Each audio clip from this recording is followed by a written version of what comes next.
সম্মানের জীবন পায়, একটা মর্যাদার জীবন পায়। আজকে হকার উচ্ছেদ করে এই যে আমাদের হকার ভাইয়েরা, আজকে আপনি ফ্রান্সে যান, ইউরোপে যান, দেখবেন সেখানেও স্ট্রিট ফুড কালচার আছে, রাস্তার পাশে খাবার বিক্রি তারা করছে। আপনারা তাদেরকে একটা নিয়মের মধ্যে আনতে পারতেন, শৃঙ্খলার মধ্যে আনতে পারতেন, সেটা না এনে তাদের পেটে লাথি মারাটাকে আপনাদের কাছে সহজ কাজ মনে হয়েছে। আমরা বলতে চাই, আমরা এই পুনর্বাসন ছাড়া হকার উচ্ছেদের বিরোধিতা করি। আমরা সকল শ্রমিকের কাজের অধিকার চাই, ট্রেড ইউনিয়ন করার অধিকার চাই। আজকে গ্লোবাল ক্যাপসুলে ট্রেড ইউনিয়ন সেটা করতে দেওয়া হচ্ছে না। আমাদের সোনারঘাটের সাইডে সেক্রেটারিকে বরখাস্ত করা হয়েছিল, অফশোর লাইনে 500 শ্রমিককে বরখাস্ত করা হয়েছিল। আমরা এই যে মালিকদের ষড়যন্ত্র, এর বিরুদ্ধে সোচ্চার থাকার জন্য মে দিবসে আজকে শপথ নিতে চাই। আমরা সামনের দিনে শ্রমিকদের যে কোনো বিপদে লড়াই করব।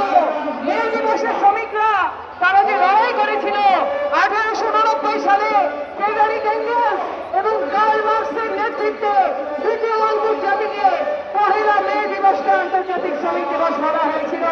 আজকে বামপন্থীরাই এই শ্রমিক আন্দোলনের নেতৃত্ব দিয়েছে সারা পৃথিবীতে। এই মে দিবস বামপন্থীদের সৃষ্টি, এই মে দিবস লাল পতাকার সৃষ্টি, এই মে দিবস শ্রমিকদের সৃষ্টি। আজকে এই মে দিবসে শ্রমিকরা বলেছিল যে শুধুমাত্র মজুরি বাড়ানো না, শুধুমাত্র 8 ঘন্টা কর্মঘণ্টা না, আমরা পুঁজিবাদকে উচ্ছেদ করতে চাই, আমরা শ্রমিকদের রাষ্ট্র কায়েম করতে চাই, আমরা সমাজতন্ত্র কায়েম করতে চাই।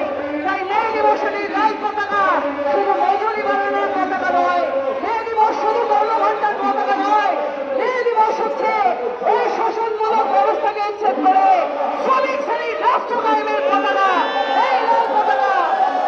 আজকে এই মে দিবসে এই লাল পতাকা নিয়ে আমরা মিছিল করব। আমরা বলবো যে শ্রমিকদেরকে শোষণ করে ক্ষমতার বসনে কেউ কোনোদিন টিকে থাকতে পারে নাই। আজকে বাংলাদেশে 7,40,00,000 শ্রমিকের বুকের উপর লাথি মেরে, পেটে লাথি মেরে কোন শাসক কোনোদিন ক্ষমতায় থাকতে পারে নাই, সামনেও পারবে না। আমরা সরকারকে আহ্বান জানাবো, গণতান্ত্রিক সময় করুন, ট্রেড ইউনিয়নের অধিকার দিন, ন্যায্য মজুরি দিন, 8 ঘন্টা কর্মঘণ্টা চালু করুন। তা না হলে মে দিবসে যেভাবে শ্রমিকরা খুশি উঠেছিল, সামনেও শ্রমিকরা আবারও খুশি উঠবে।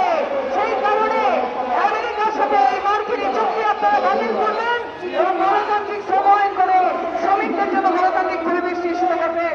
এই আহ্বান রেখে আমার বক্তব্য শেষ করছি। দুনিয়ার মজদুর মে দিবস, মহান মে দিবস সফল হোক, সফল হোক। মহান মে দিবস।